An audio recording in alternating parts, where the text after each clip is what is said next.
Gamete transfer. तो gamete transfer में क्या होता है, एज वी नो, अभी लास्ट वाले टॉपिक में हम क्या पढ़े हैं कि गैमिट का फॉर्मेशन तो हो चुका था। क्या था कि गैमिट का फॉर्मेशन हो चुका था, जिसे हम क्या बोले थे, गैमिटोजेनेसिस। तो अब भाई गैमिटोजेनेसिस तो हो चुका है, और हम ये भी देखे थे कि क्या होता है, कुछ में गैमिट मोटाइल होते हैं। गैमिट मीन्स जो मेल गैमिट होता है, मैं अकेले मेल गैमिट की बात कर रही हूँ, जो कि मोटाइल होता है। वो कैसा होता है, मोटाइल होता है, उसमें फ्लैजेला होता है। और जो फीमेल गैमिट होता है वो क्या होता है, स्टैटिक होता है। तो यहाँ पे हमें सिर्फ इतना पढ़ना है कि जो गैमिट होते हैं उन्हें जाइगोट का फॉर्मेशन करने के लिए, उन्हें न्यू ऑफस्प्रिंग बनाने के लिए क्या करना होगा, ये जो मेल एंड फीमेल गैमिट होते हैं इन्हें फ्यूज करना होगा।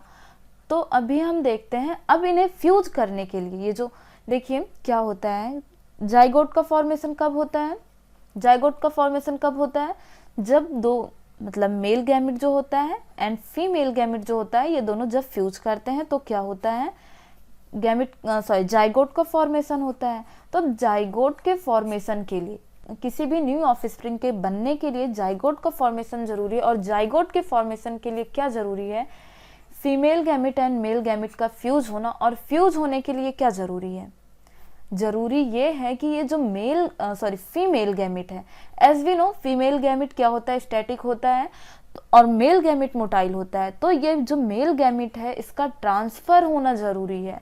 तो यार हम क्या पढ़ेंगे, गैमिट ट्रांसफर। तो देखते हैं, after their formation male and female gamete formation, वही गैमिटोजेनेसिस, जिसे हम क्या बोलते हैं, गैमिटोजेनेसिस बोलते हैं। तो यार ये कुछ सिंपल से टर्म है जिन्हें आपको याद रखना है कि भाई गैमिटोजेनेसिस किसे बोला जाता है। तो यार वापस से फिर से बता रही हूँ कि जिससे आपको याद रहे। ओके, मस्ट बी फिजिकली, यहाँ पे जरा ध्यान दीजिएगा, must be physically brought together the faculties fusion. Fusion वही fertilization, gamete and female gamete and male gamete का फ्यूज होना जरूरी है। अब अगर फ्यूज होना जरूरी है तो उसके लिए क्या होगा कि ये जो मेल एंड फीमेल गैमेट है इन्हें फिजिकली पास आना होगा, as simple as that. In a majority of organism male and female gamete motile. ध्यान दीजिएगा, मेजॉरिटी की बात की जा रही है यहाँ पे। अभी हमें कुछ एक्सेप्शन केसेस भी देखने के लिए मिलेंगे। तो यार बातें जरा ध्यान से सुनिएगा कि यहाँ पे क्या बात की जा रही है। In a majority of organism male gamete mostly means, mostly male gamete जो होते हैं वो कैसे होते हैं, मोटाइल होते हैं। और यार अगर आपको याद हो तो हमने स्टार्टिंग में क्या बात की थी, हमने क्या देखा था कि कुछ गैमिट ऐसे होते हैं कि जिन्हें देख के ये पता ही नहीं लगाया जा सकता है कि इसमें कौन सा मेल गैमिट है या फिर कौन सा फीमेल गैमिट है। It means both are same. जो मेल गैमिट और फीमेल गैमिट होते हैं वो दोनों सेम होते हैं। और मैं अगर आपको एग्जांपल दूं तो क्लेडोफोरा में हमने ऐसा देखा था। अगर अभी आप अपनी एनसीईआरटी बुक का पेज पलट के पीछे देखेंगे तब भी आपको मिल जाएगा। तो यार आपको पता है कि जो मेल गैमिट होता है वो कैसा होता है, मोटाइल होता है। और उसमें क्या होता था, फ्लैजेला। तो फ्लैजेला के थ्रू क्या करता था, वो मूव करता था, ट्रांसफर करता था। तो यहाँ पे इट मीन्स यहाँ पे जो फीमेल गैमिट है उसमें भी फ्लैजेला होंगे, वो भी मोटाइल होगा। अच्छा, यहाँ पे ये बात तो समझ में आ गई कि भाई कुछ मतलब मोस्टली मेल गैमिट ऐसे होते हैं जो कि मोटाइल होते हैं, एंड फीमेल गैमिट कैसे होते हैं, स्टेशनरी होते हैं, स्टैटिक होते हैं। बट अगर एक्सेप्शन केस की बात की जाए, तो exception are a few fungi and algae which both type of gamete are motile. यहाँ पे देख रहे हैं ना बात क्या की जा रही है, एल्गी एंड फंजाई की बात की जा रही है। एल्गी एंड फंजाई के बारे में बोला जा रहा है कि इसमें जो मेल एंड फीमेल गैमिट होते हैं बोथ आर मोटाइल होते हैं, दोनों मूव कर सकते हैं। There is a need for medium. अच्छा, यहाँ पे जो ये ऐसे एल्गी एंड फंजाई वाले होते हैं, वैसे तो मैंने आपको पहले भी बता रखा है कि भाई ये जो सेक्सुअल रिप्रोडक्शन होता है, ये सेक्सुअल रिप्रोडक्शन कैसे होगा, ये डिपेंड करता है इनके हैबिटेट पे और इनकी जो मॉर्फोलॉजी होती है उस पे, सब पे। और और भी कुछ बातें होती है जिन पे सेक्सुअल रिप्रोडक्शन कैसे होगा ये डिपेंड करता है। तो जैसा कि मैंने आपको बताया था कि जो हैबिटेट होता है, तो हैबिटेट अब यहाँ पे उसमें मैंने बताया था ना कि वो भाई कहाँ रह रहा है, कैसे रह रहा है वो ऑर्गेनिज्म। तो मैंने आपको एग्जांपल दिया था ना, सपोज वो वाटर में रह रहा है तो उसको भाई एक मीडियम की ज़रूरत पड़ेगी, मीडियम की ज़रूरत पड़ेगी। तो सेम वही चीज़ें यहाँ पे मैं आपको बता रही हूँ यार, बातें ध्यान से सुनिएगा, बार बार बोल रही हूँ वही बातें, बार बार बोल रही हूँ कि बातें ज़रूर ध्यान से सुनिएगा जिससे आपके कॉन्सेप्ट क्लियर रहें। Okay, there is a need for a medium. यहाँ पे किसकी बात हुई है कि यहाँ पे जो ये गैमिट ट्रांसफ़र होंगे, इन्हें किसकी ज़रूरत होगी, मीडियम की ज़रूरत होगी, फिर चाहे वो वाटर हो, चाहे इंसेक्ट हो, चाहे बर्ड हो, कुछ भी हो। ओके, चाहे फिर वो बिंड हो, बिंड के थ्रू भी। ओके, तो यहाँ पे एक मीडियम की ज़रूरत होगी through which the male gamete move, जिसके थ्रू मेल गैमिट क्या करेगा, मूव करेगा in several simple plants like algae, bryophytes and pteridophytes. Water is the medium. तो मैंने ये बात तो आपको भाई पहले ही बताई थी कि जो कुछ सिंपल प्लांट्स होते हैं like that algae, bryophytes, pteridophyte, ये वैसे तो वाटर में ही होते हैं, एज सिंपल एज दैट। हमको देखने के लिए भी मिलता है ना, हम देखते भी हैं कि हाँ ऐसे प्लांट जो होते हैं वो मोस्टली वाटर में ही रहते हैं। तो इनका मीडियम भी क्या होगा, वाटर ही होगा भाई, इनका मीडियम भी तो वाटर ही होगा। Water is the medium through which this gamete transfer take place, जिसके थ्रू गैमिट क्या करता है, ट्रांसफर होता है, मेल गैमिट फीमेल गैमिट तक पहुंचने की कोशिश करता है। A large number of the male gamete however fail to reach the female gamete. हाँ, आपसे यहाँ पे डिसएडवांटेज भी पूछी जा सकती है। आप अगर मैं आपके एग्जाम की बात करूँ, आपके एग्जाम यार, मैं आपके एग्जाम के पॉइंट ऑफ व्यू से बात कर रही हूँ, तो यहाँ तो थोड़ा सा कंसंट्रेशन बना लीजिए। वैसे तो मुझे पूरी उम्मीद है कि आप पूरा वीडियो अच्छे तरीके से देखे होंगे। ओके, ये जो रिप्रोडक्शन हो रहा है ऐसे टाइप में, यहाँ पे ये जो सेक्सुअल रिप्रोडक्शन होता है, सेक्सुअल रिप्रोडक्शन में आपसे कुछ डिसएडवांटेज भी पूछी जा सकती है। तो यार यहाँ पे क्या क्या बन सकता है डिसएडवांटेज में, तो आप इसे ध्यान रखिएगा। तो यहाँ पे एक पॉइंट तो आपको यहाँ पे मिल गया कि a large number of the male gamete however fail to reach the female gamete. क्या होता है कि स्टार्टिंग में काफ़ी ज़्यादा नंबर में मेल गैमिट फीमेल गैमिट तक जाने की कोशिश करते हैं, लेकिन अब यहाँ पे क्या है, अब भाई मीडियम की भी ज़रूरत है। अब ज़रूरी थोड़ी है, जैसे यहाँ पे वाटर मीडियम लिया गया है, तो अब ज़रूरी थोड़ी है कि वाटर का फ्लो उसी दिशा में हो जिधर फीमेल गैमिट है, या फिर वाटर का फ्लो उसे फीमेल गैमिट तक पहुँचाए ही। तो यहाँ पे कुछ डिसएडवांटेज भी देखने के लिए मिल जाते हैं। तो यार इसे ध्यान रखिएगा, compensate this loss of male gamete during to transport. तो यहाँ पे याद रखिएगा कि कुछ मेल गैमिट का जो है रास्ते में ही यहाँ पे लॉस हो जाता है, ये डाइड हो जाते हैं, डेथ हो जाती है। The number of male gamete produced in several thousand time the number of female gamete produced.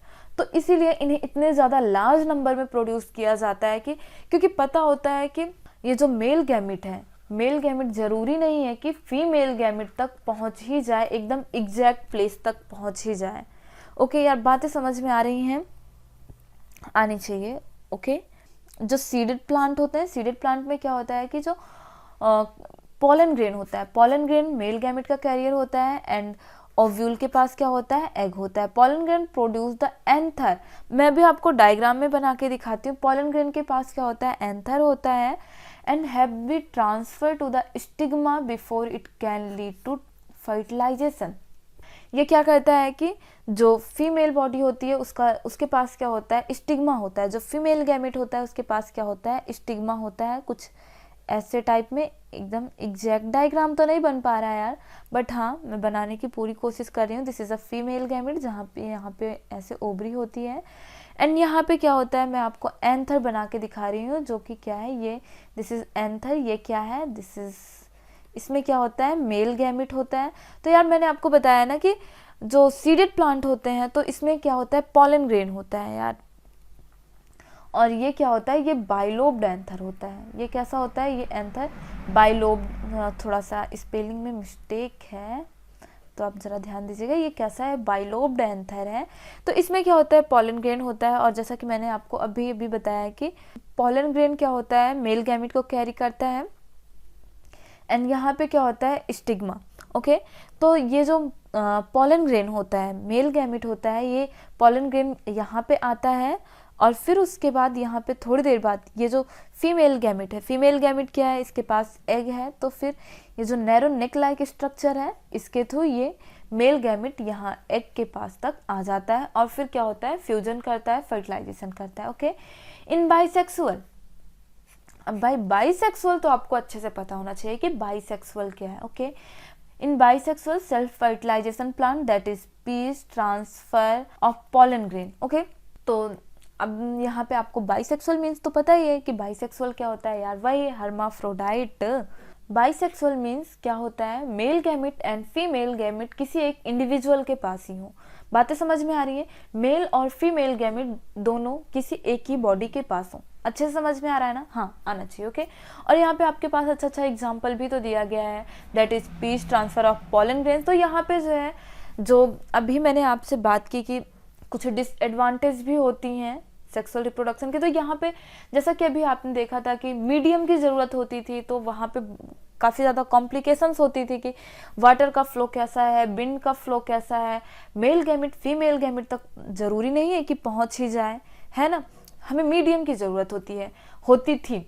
But यहाँ पे क्या है, बाइसेक्सुअल में क्या है, ये कैसा है, सेल्फ फर्टिलाइजिंग प्लांट है। ये कैसा है, सेल्फ फर्टिलाइजिंग प्लांट है। तो भाई वहीं पे मेल गैमिट है एंड उसी के पास फीमेल गैमिट है। एंथर क्या करता है, जो पॉलन ग्रेन होता है उसको झाड़ देता है, वहीं पे स्टिग्मा होता है, वो एंथर के पास चला जाता है। Located close to each other, pollen grains soon after they are shed come in contact with the stigma। तो क्या होता है, दोनों पास पास में होते हैं, यहाँ पे पॉलन ग्रेन है, यहाँ पे क्या है, स्टिग्मा है यहाँ पे। तो आफ्टर सम टाइम ये पॉलन ग्रेन क्या होता है, सेड, ये झड़ जाता है इस पे, और फिर क्या होता है, ये स्टिग्मा पे आ जाता है। But in the cross pollination, अब जब स्टिग्मा पे ये पॉलन ग्रेन झड़ गया तो फिर उसके बाद नेक के थ्रू यहाँ पे गैमिट एग तक आ जाएगा। अब एग के पास आया तो फ्यूजन ऑब्वियसली होगा ही। बट इन क्रॉस पॉलिनेशन की अगर बात की जाए तो यहाँ पे क्रॉस पॉलिनेशन में सबसे पहले आपको क्या मिलेगा, अगर क्रॉस पॉलिनेशन है तो उसके लिए डायोसियस प्लांट होगा। एज वी नो, प्लांट कैसा होगा, डायोसियस प्लांट होगा, तभी क्रॉस पॉलिनेशन होगा। अगर बाइसेक्सुअल है, अगर प्लांट कैसा है, बाइसेक्सुअल है, तब तो फ्यूजन होने में, गैमिट के फ्यूज करने में कोई दिक्कत ही नहीं है, क्योंकि यहाँ पे जैसा कि आप देख ही रहे हैं, एंथर, यहाँ पे क्या होता है, एंथर और स्टिग्मा दोनों क्लोजली लोकेटेड होते हैं। तो पॉलन ग्रेन जो होता है वो क्या होता है, जब झड़ता है तो स्टिग्मा पे ही झड़ता है, अब जब स्टिग्मा पे झड़ रहा है तो डायरेक्ट नेक के थ्रू गैमिट तक आ जाएगा और क्या हो जाएगा, फ्यूजन हो जाएगा। लेकिन अगर वहीं पे बात की जाए पॉलिनेशन, क्रॉस पॉलिनेशन में तो आपको समझ में आ ही रहा है, प्लांट कैसा होगा, डायोसियस प्लांट हमें देखने के लिए मिलेगा। डायोसियस प्लांट मीन्स जिसमें जो मेल गैमिट है वो अलग इंडिविजुअल के पास हो एंड फीमेल गैमिट का हो अलग इंडिविजुअल के पास हो। स्पेशलाइज्ड इवेंट कॉल्ड पॉलिनेशन, इसमें जो इवेंट होता है मेल गैमिट का फीमेल गैमिट तक पहुंचने का, उसे क्या बोलते हैं, पॉलिनेशन बोलते हैं। Facilitate transfer of the pollen grain के ट्रांसफर को क्या बोलते हैं, पॉलिनेशन बोलते हैं। अब पॉलन ग्रेन का जो ट्रांसफर है वो कहाँ तक होना चाहिए, स्टिग्मा तक होना चाहिए। लेकिन अब हम ऐसा, जरूरी तो नहीं है ना, अब हम ऐसा कह तो नहीं सकते हैं कि हाँ अगर पॉलन ग्रेन निकला है, अगर पॉलन ग्रेन फ्यूजन के लिए निकला है तो अब जरूरी तो नहीं है कि स्टिग्मा तक ही पहुंचे, क्योंकि उसे मीडियम की जरूरत पड़ रही है ना। एंड नाउ सपोज आप घर से निकलते हैं स्कूल तक के लिए निकलते हैं तो किसी ना किसी मीडियम के थ्रू जाते हैं, बाय बस, बाय साइकिल। तो अगर आप किसी मीडियम के थ्रू जाते हैं तो उस मीडियम पे भी तो कुछ बातें डिपेंड करती हैं कि आप स्कूल तक पहुंचेंगे या नहीं पहुंचेंगे, मीडियम पे डिपेंड करती हैं ना। हाँ जी, बिल्कुल डिपेंड करती हैं। अब अगर आप बस से निकल रहे हैं तो क्या पता कि बस रास्ते में खराब हो जाए। अब अगर आप साइकिल से निकल रहे हैं तो क्या पता साइकिल रास्ते में खराब हो जाए। अगर आप स्कूटी से निकल रहे हैं तो क्या पता स्कूटी का तेल रास्ते में खत्म हो जाए। तो ऐसी प्रॉब्लम भी तो आ सकती है। अगर आप बाइक से निकल रहे हैं तो बाइक का तेल भी तो खत्म हो सकता है। तो यार मेरे कहने का मतलब सिंपली इतना ही है कि अगर यहाँ पे ये जो पॉलिनेशन हो रहा है, जो क्रॉस पॉलिनेशन हो रहा है, यहाँ पे हमें मीडियम की ज़रूरत पड़ती है। तो मीडियम पे भी तो ये बातें डिपेंड करती हैं कि ये जो पॉलन ग्रेन अगर फ्यूजन के लिए निकला है तो ज़रूरी थोड़ी है कि स्टिग्मा तक ही पहुँचे, है ना। तो यहाँ पे हमें मीडियम की ज़रूरत पड़ती है, वाटर एंड ऑल। तो अब ज़रूरी थोड़ी है कि वाटर पॉलन ग्रेन को एग्जैक्ट स्टिग्मा तक ही लेके जाए, ऐसा ज़रूरी तो नहीं है। On the stigma and the pollen tube carrying the male gamete this the ovule and discharge male gamete. तो यहाँ पे अच्छा ये बातें समझ में आ रही हैं आपको यहाँ पे कहा ही क्या गया है, यहाँ पे सिंपली कहा गया है कि भाई ये जो पॉलन ग्रेन जर्मिनेट होता है, pollen grain germinate on the stigma, कहाँ पे जाता है, स्टिग्मा। स्टिग्मा किसे बोलते हैं, ये जो फीमेल गैमिट है, ये फीमेल गैमिट ही तो है, ये जो बना है ये फीमेल गैमिट है, यहाँ पे क्या है, स्टिग्मा है, ये क्या है, स्टिग्मा है। अब यहाँ से ये जो मेल गैमिट है एंथर से झड़ के क्या आया, पॉलन ग्रेन आ रहा है ना, पॉलन ग्रेन। अब ये पॉलन ग्रेन कहाँ पे आ रहा है, इस स्टिग्मा तक आ रहा है। तो ये जो पॉलन ट्यूब होती है, ये जो पॉलन ट्यूब होती है, ये मेल गैमिट को, ये जो पॉलन ट्यूब होती है मेल गैमिट को कहाँ तक पहुँचाती है, ओव्यूल तक पहुँचाती है। यार बातें समझ में आ रही है, इसलिए मैं डायग्राम भी बना दे रही हूँ कि ये जो पॉलन ट्यूब होती है ये मेल गैमिट को कहाँ तक पहुँचाती है, ओव्यूल तक पहुँचाती है। और ओव्यूल क्या करता है, ये जहाँ पे जो ओव्यूल है ये क्या करेगा, ये करेगा कि जो फीमेल गैमिट है इसके पास आके ओव्यूल क्या करेगा, मेल गैमिट को डिस्चार्ज कर देगा। यार बातें समझ में आ रही हैं, okay. In dioecious animal since male and female gametes are formed in different individual, अगर हम मेल की इन डायोसियस एनिमल, अगर हम डायोसियस एनिमल की बात कर लें, डायोसियस एनिमल में भी वही होगा कि जो मेल गैमेट होगा वो अलग फॉर्म होगा एंड जो फीमेल गैमेट होगा वो अलग फॉर्म होगा। The organism must evolve special mechanism for gamete transfer, successfully transfer and coming together of gamete is essential for the most critical event in sexual reproduction, the fertilization।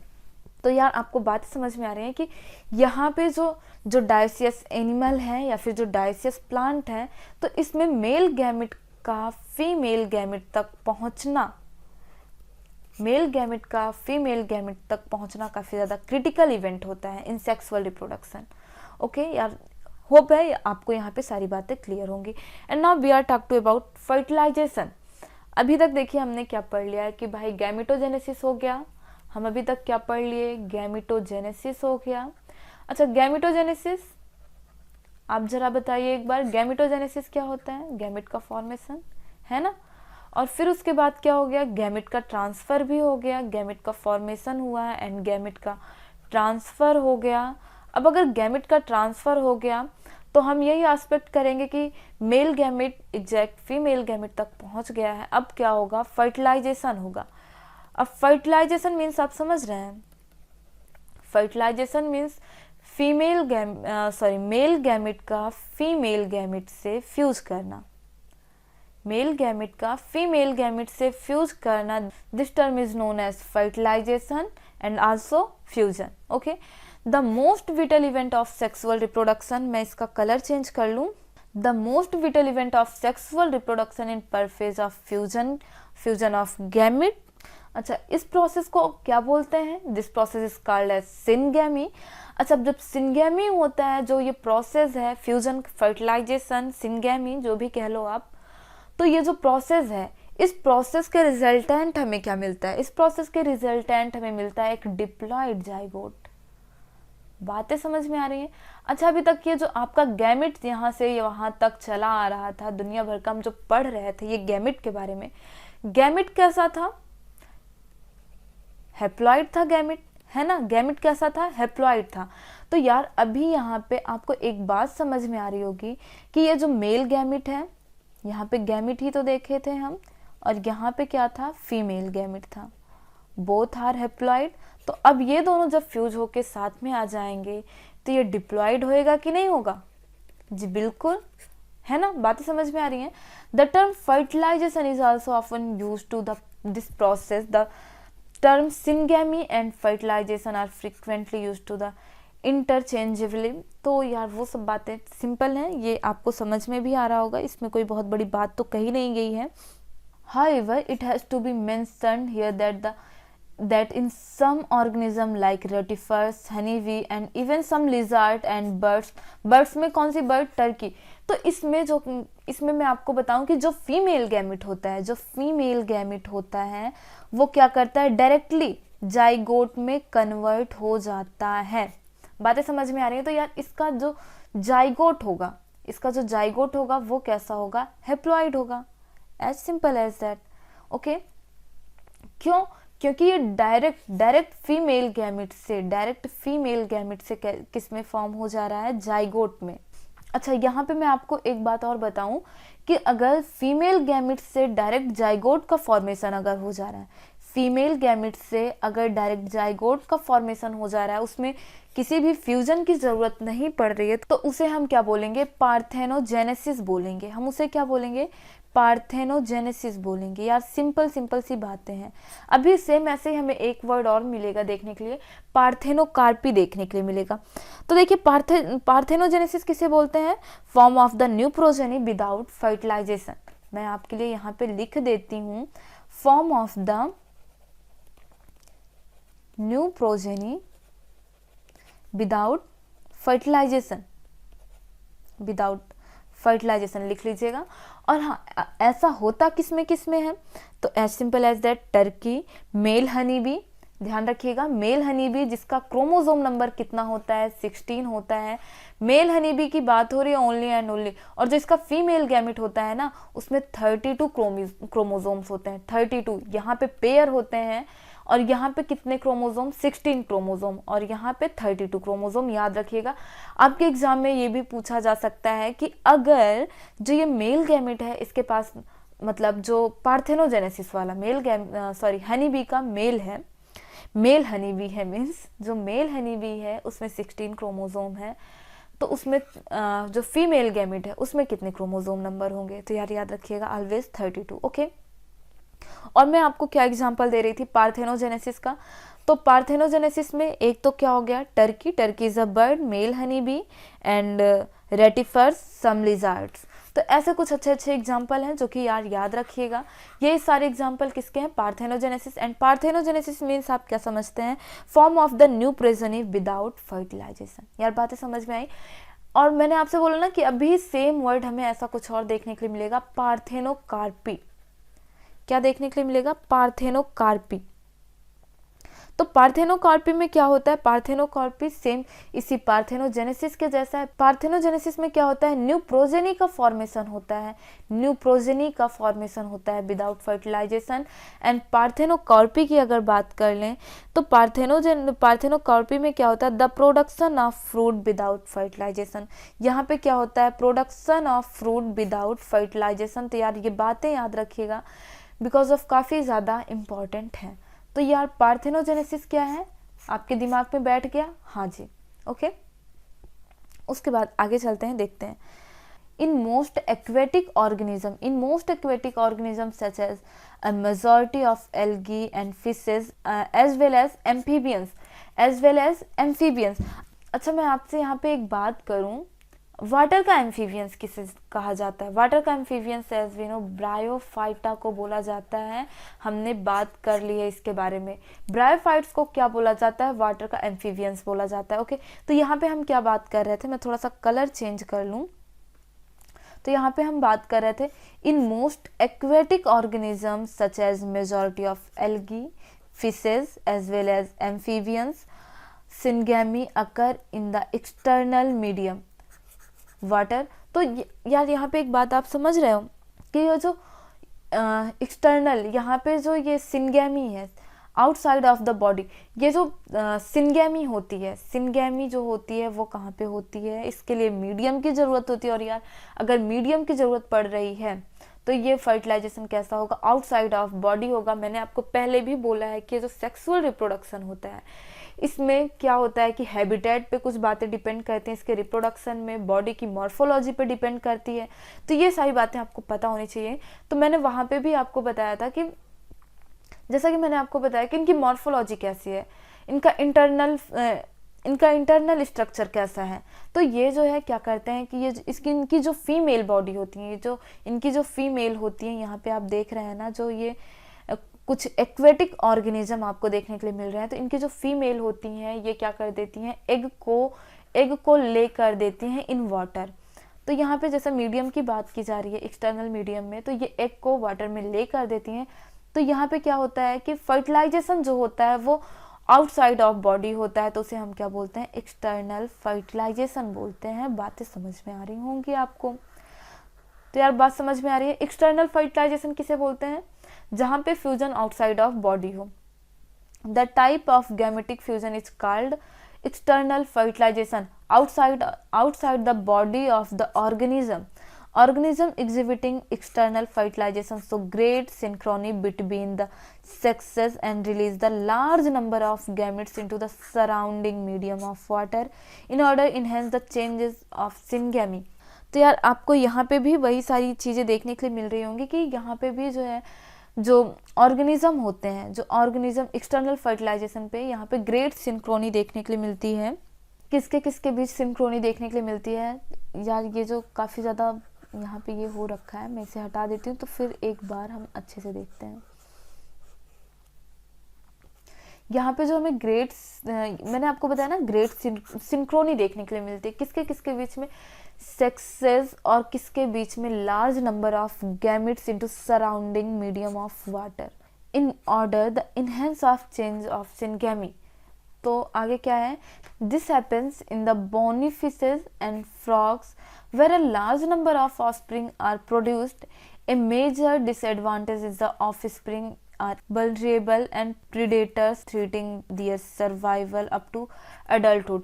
तो जैसा कि मैंने आपको बताया कि अगर एक्सटर्नल फर्टिलाइजेशन हो रहा है, अगर फर्टिलाइजेशन एक्सटर्नल हो रहा है या फिर एग बाहर है, तो क्या होगा कि अब ज़रूरी नहीं है कि ये एग जो है अपनी मैच्योर कंडीशन तक आ सके।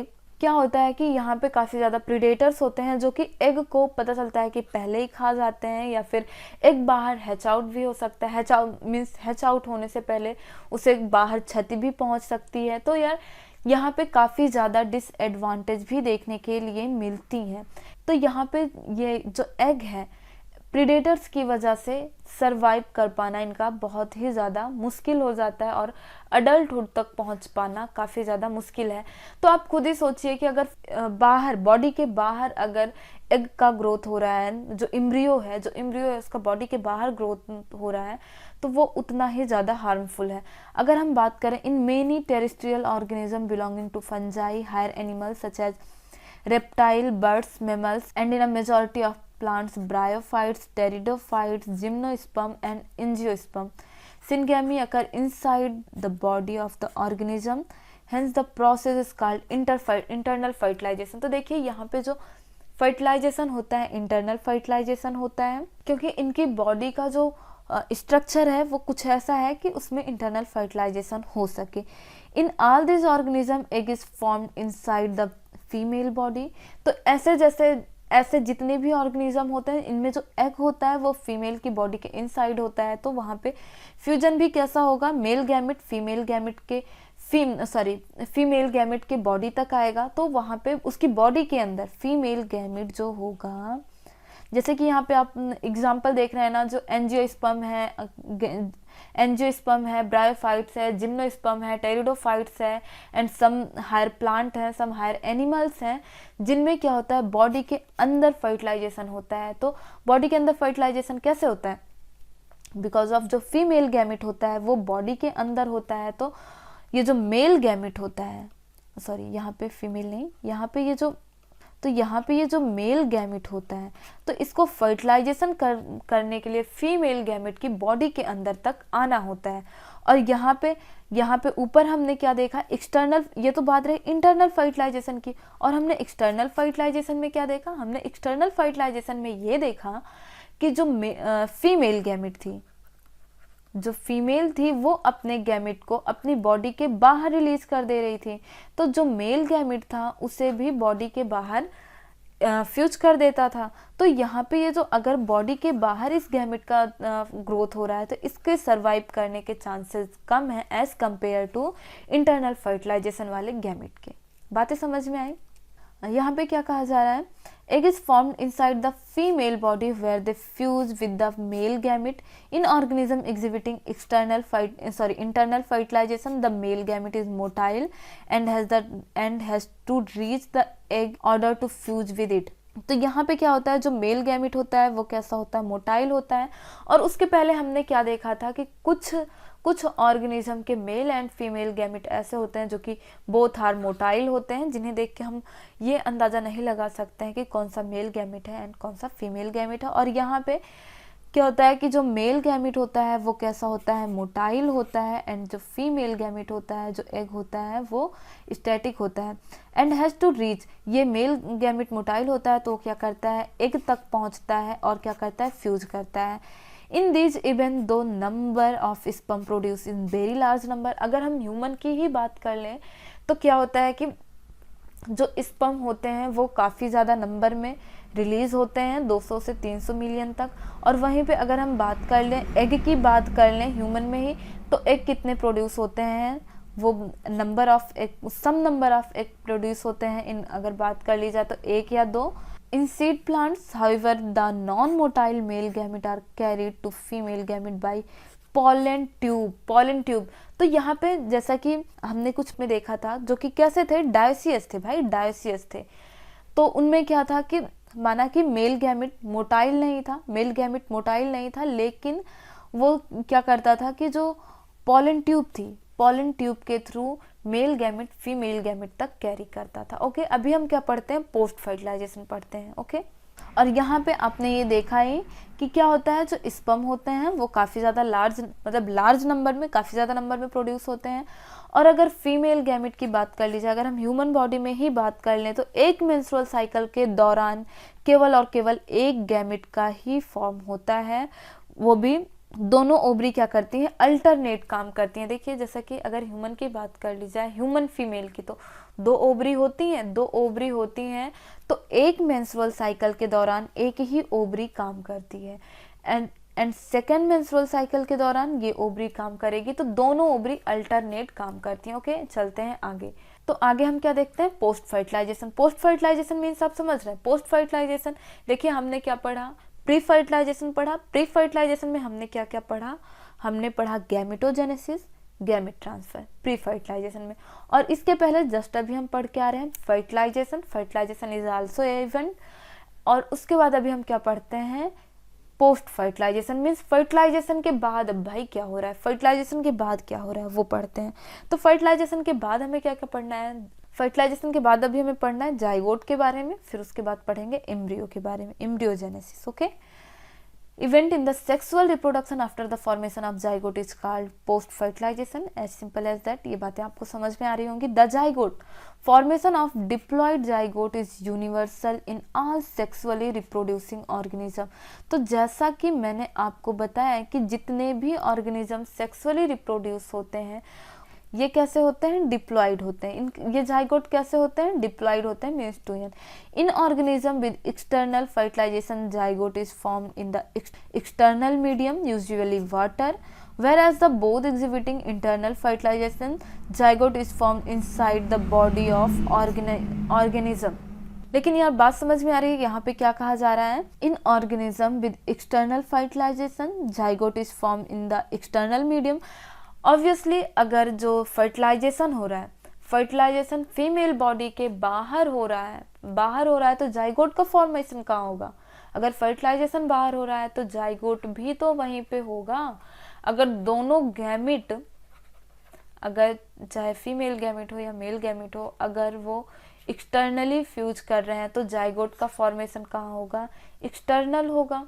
और अगर जाइगोट का फॉर्मेशन इंटरनल हो रहा है, मीन्स जो मेल गैमिट है वो फीमेल गैमिट को इंटरनली फर्टिलाइज कर रहा है, तो क्या होगा, जाइगोट का फॉर्मेशन कहाँ पे होगा, zygote is form inside the body of organism.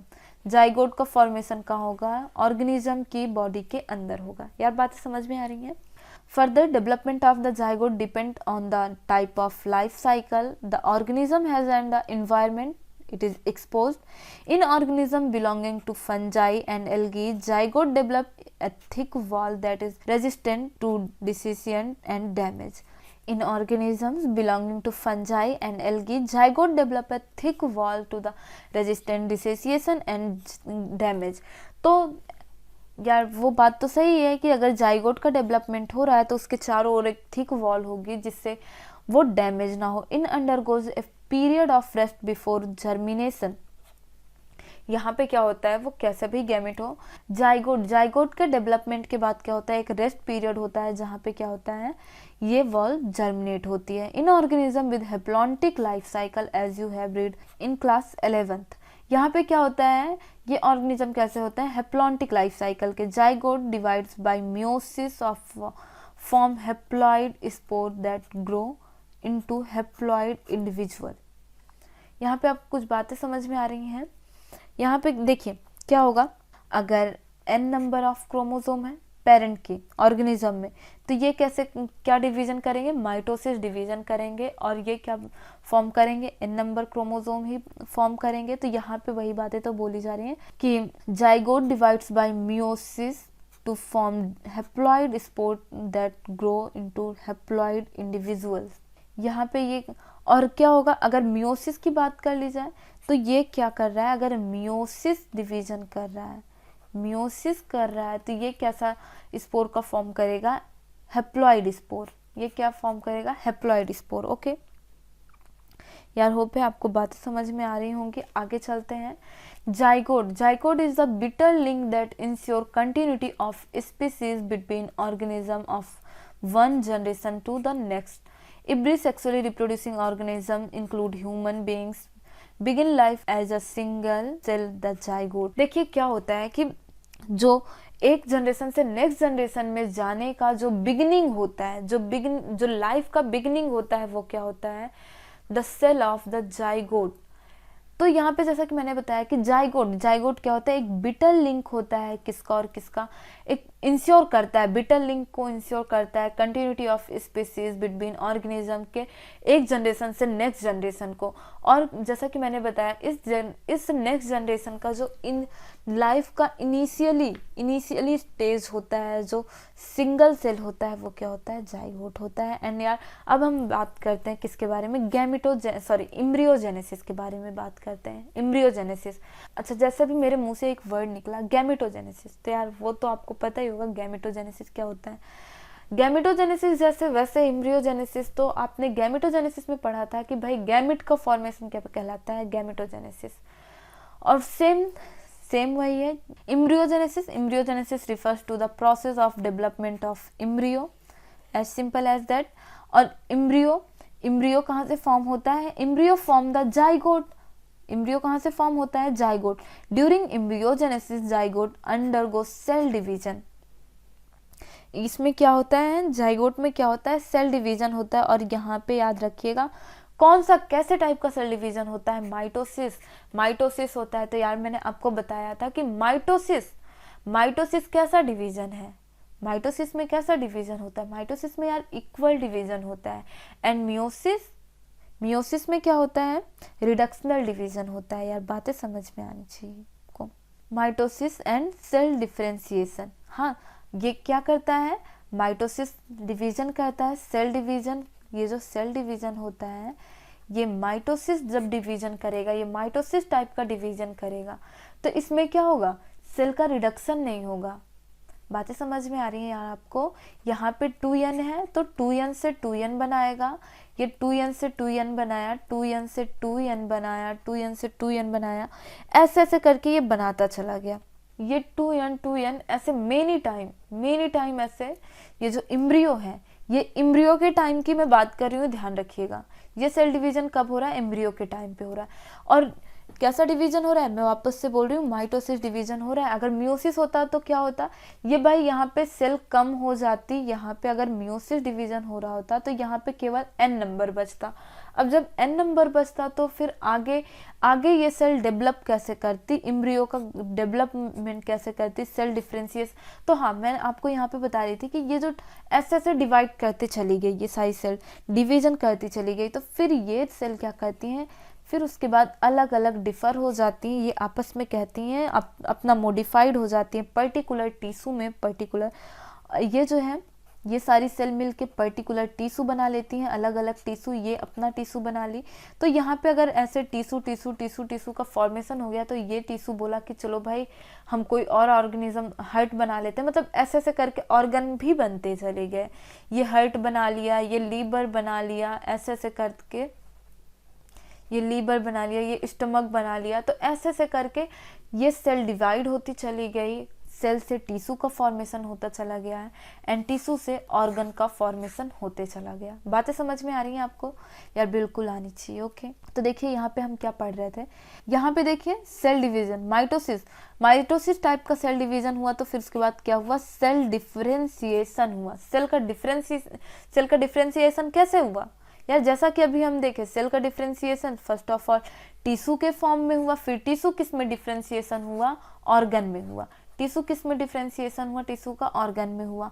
While cell division increase the number of cell and developing embryo, अब एम्ब्रियो का भी डेवलपमेंट होने लगा है। Cell differentiation help group of the cell to undergo certain modification of form specialized tissue, ये कुछ special tissue बना लेते हैं। And organ to form the organisms, और जो ऑर्गन देखिए अब ऑर्गन बन गए और फिर वही ऑर्गन क्या किए, ऑर्गेनिजम्स का फॉर्म, उसी ऑर्गेनिजम्स से क्या हो गया, ऑर्गन का फॉर्मेशन हो गया। तो यार मैं आपको बताऊं, जो एग होता है, जो एग के एम्ब्रियो जितने भी, मतलब यहाँ पे इतनी सारी स्पीसीज देखने के लिए मिलती हैं, इतनी सारी डाइवर्सिटी है इस यूनिवर्स में। तो यार मैं बताऊं, फिर चाहे वो बर्ड हो, चाहे एनिमल हो, चाहे ह्यूमन हो। अब एनिमल में जितने टाइप के एनिमल हैं, जितनी टाइप की बर्ड हैं, जितने, मतलब ह्यूमन तो एक ही टाइप का, हाँ इससे पहले होते थे क्रोमैग्नॉन, निएंडरथल। तो यही बात मैं आपको यहाँ पे बता रही हूँ कि जो इनिशियल स्टेज होती है सबका जाइगोट एक जैसा होता है, एम्ब्रियो एक जैसा होता है। एम्ब्रियो के टाइम पे क्या होता है, एम्ब्रियो के टाइम पे ही तो डिफरेंशिएशन शुरू होता है। एम्ब्रियो के टाइम पे डिफरेंशिएशन शुरू होता है टिश्यू में, फिर टिश्यू में डिफरेंशिएशन शुरू होता है ऑर्गन में। तो अब ये ऑर्गन क्या करता है, ऑर्गेनिज्म बना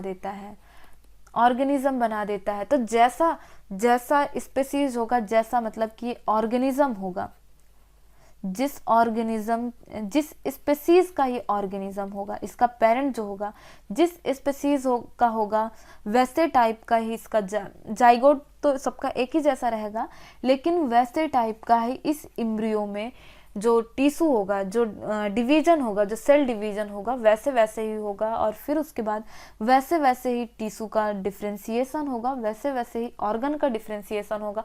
अब जैसे ऑर्गन का डिफरेंशिएशन होगा, उसी हिसाब से ये ऑर्गेनिज्म बन जाएगा। बाद में पता चलेगा कि हाँ भाई ये बर्ड है, एनिमल है, ह्यूमन है। Okay, You have studied about the process of cell division and differentiation in the previous class. वाकई आप पढ़े होंगे। और फिर उसके बाद हम आगे क्या देखते हैं, देखिए उसी हिसाब से एनिमल भी कैटेगराइज किए गए हैं। किसमें एक तो oviparous and second one viviparous. तो देखिए इसमें क्या होता है, जो ओविपेरस होते हैं ये क्या होते हैं। अच्छा देखिए इसमें देखते हैं, based on the whether the development of the zygote take place outside. अगर ये जो जाइगोट है उसका डेवलपमेंट आउटसाइड हो रहा है, इट मीन्स कहाँ पे हो रहा है, एग में हो रहा है। ओके, एग के फॉर्म में है। The body of the female parent is inside, वो कैसा होगा, विविपेरस होगा।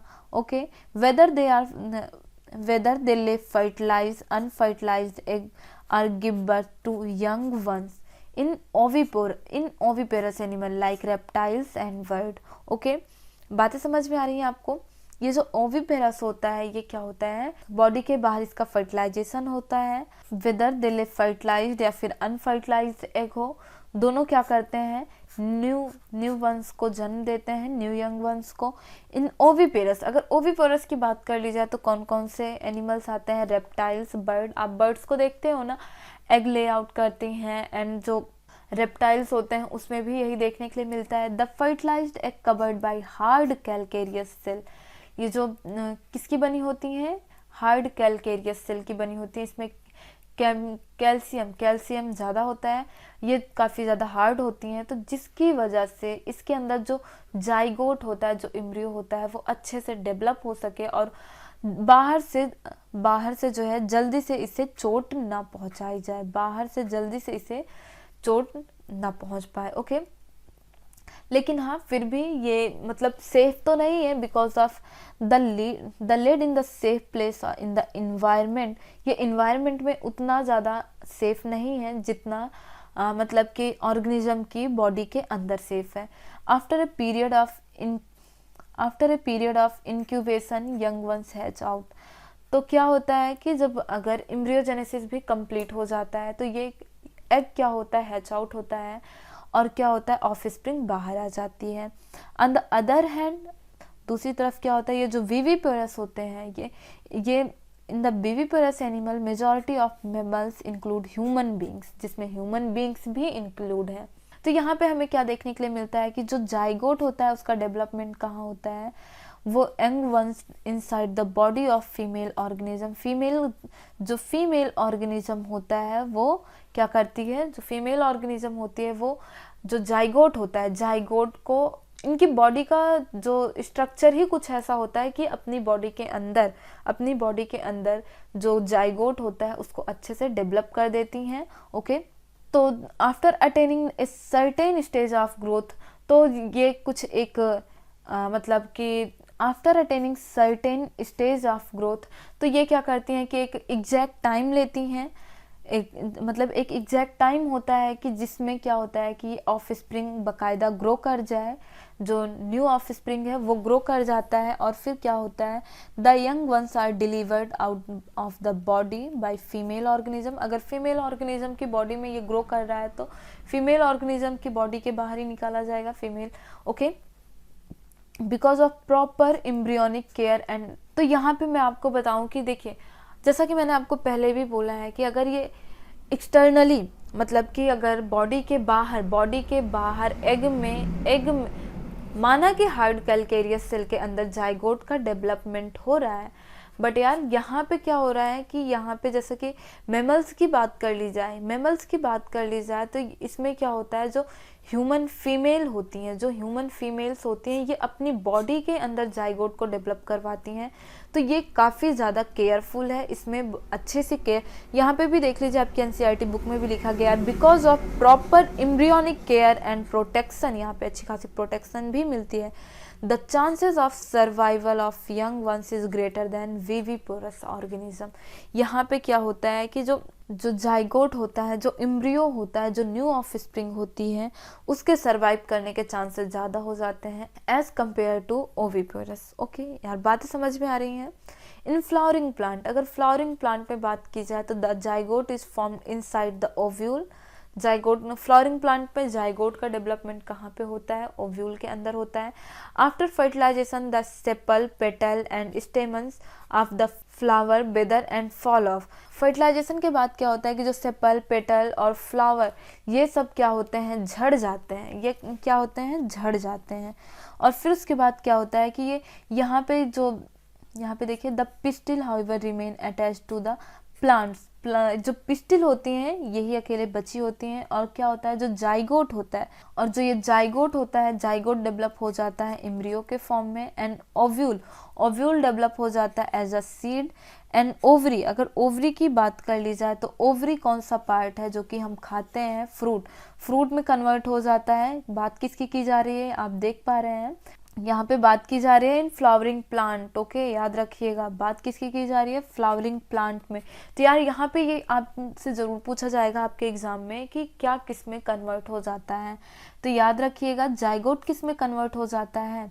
आफ्टर फर्टिलाइजेशन की बात की जा रही है। आफ्टर फर्टिलाइजेशन क्या होता है, सेपल, पेटल एंड स्टेमन, तो ये सारे झड़ जाते हैं, और उसके बाद क्या होता है, जो जाइगोट होता है, जाइगोट किस में कन्वर्ट हो जाता है, एम्ब्रियो में, एंड ओव्यूल्स कन्वर्ट हो जाता है सीड में, ओवरी कन्वर्ट हो जाती है फ्रूट में, और फिर उसके बाद which develop a thick wall called pericarp. और ये जो ओवरी होती है जिसको हम फ्रूट बोलते हैं, उसके चारों ओर क्या होता है, एक थिक वॉल डेवलप हो जाती है, जिसे हम किस नाम से जानते हैं, पेरिकार्प के नाम से जानते हैं। That is protective in the function after dispersal seed germination under favourable condition produce new plant. तो यार होप है आपको इतनी बातें समझ में आई होंगी। After dispersal seed germination under favourable condition to produce new plants.